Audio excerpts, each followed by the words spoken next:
इंदौर में लव जिहाद फंडिंग मामले में कांग्रेस के पार्षद 3 सितंबर तक पुलिस रिमांड पर है। पुलिस द्वारा 3 दिनों की पूछताछ में कई चौंकाने वाले खुलासे हुए, जिसमें अनवर को मोबाइल सिम उपलब्ध कराने वाले को नोटिस जारी किया गया। तो वहीं प्रकरण से जुड़े लोगों से जेल में भी पुलिस पूछताछ कर सकती है। तो वहीं दरअसल इंदौर में बाणगंगा थाने में वर्ग विशेष के 2 युवकों को पकड़ा गया था, जिन पर पीड़िताओं ने प्रकरण भी दर्ज कराया, जिनका एक वीडियो भी वायरल हुआ था, जिसमें उन्होंने कांग्रेस के वार्ड क्रमांक 58 से पार्षद अनवर कादरी पर लव जिहाद के मामले में फंडिंग करने के आरोप लगाए थे। पूरे मामले में पुलिस ने दोनों ही प्रकरण में कांग्रेस पार्षद को आरोपी बनाया था।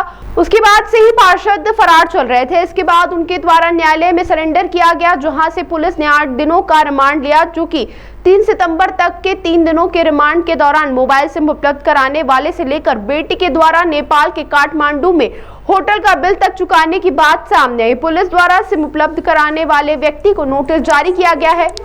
जेल में बंद प्रकरण से जुड़े लोगों से भी पूछताछ कर सकती है। बाणगंगा पुलिस के द्वारा अनवर कादरी को गिरफ्तार किया गया है और उसमें लगातार पुलिस रिमांड पर लिया जाकर 5 दिन की पुलिस रिमांड पर लिया जाकर उससे पूछताछ चल रही है। और अभी उसके द्वारा ये बताया गया था कि वो यहाँ पर अपना मोबाइल छोड़कर गया था और इसने नागपुर में एक ओप्पो कंपनी का मोबाइल खरीदा था और उसके बाद उसने सिम डाली थी, जो कि किसी मिनाजुद्दीन की सिम थी।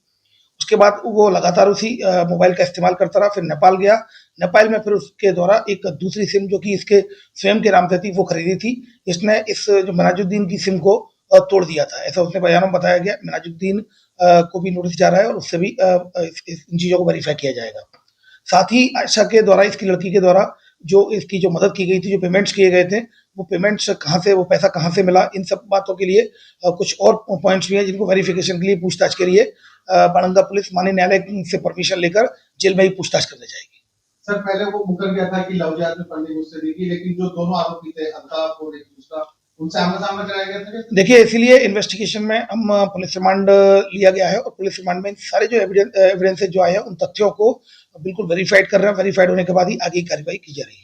सर, ये भी बोला है कि नगद रुपए दिए थे जाके उससे बाणगंगा में लोगों को। जैसा कि मैंने बताया, ये सारी चीजें वेरीफाइड की जा रही हैं और चूंकि पुलिस रिमांड में जो चीजें फैक्ट सामने आते जा रहे हैं, इन्वेस्टिगेशन पॉइंट ऑफ व्यू से जो बताने की जरूरत है वो बताया गया। सर, मददगारों के नाम का खुलासा करा है अभी फिलहाल इस तरह की भी कोई बात जो भी सामने आई है वो इन्वेस्टिगेशन के पॉइंट ऑफ व्यू से उसको अभी बताना उचित नहीं होगा।